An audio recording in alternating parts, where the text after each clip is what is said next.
Next, Westminster Council says it is deeply concerned after a group of its Night Stars volunteers who assist the vulnerable on the streets late at night were arrested by police in the early hours of Saturday morning.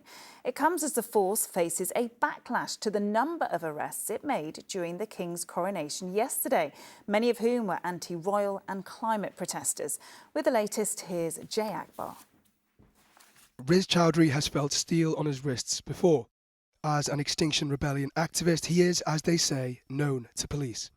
I was racially targeted last night and arrested by the police. Except when he and two others were arrested in the early hours of Saturday, they'd been volunteering for Night Stars, a charity partnered with the Met.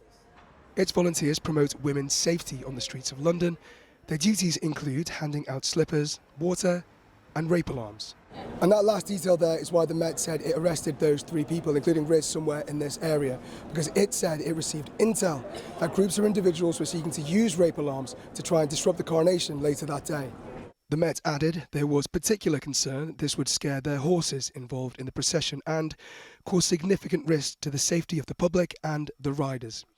On his release, Riz spoke to journalist Mick Wright, who told me the arrest sets a dangerous precedent. They weren't involved in an action, so this was all preemptive action by the police. And on Riz's affiliation with Extinction Rebellion. XR is not a banned group, right? And he was not there in his auspices at XR. The police and Westminster Council have given, he has a jacket given to him by them with the Metropolitan Police logo on it.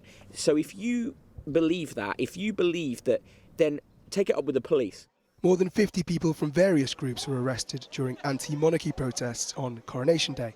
The Culture Secretary argues the police got the balance right, but one Just Stop Oil protester arrested in Parliament Square says that simply isn't the case. I had not shouted any slogans, I had not lifted up a banner, I had not even displayed my T-shirt, and yet I was arrested preemptively. The only reason I was there was to try and raise concern about the climate crisis. Night Stars said they were deeply concerned their volunteers were arrested while helping the most vulnerable on the streets, and they're now working with the Met to figure out exactly what happened. Jay Akbar, ITV News.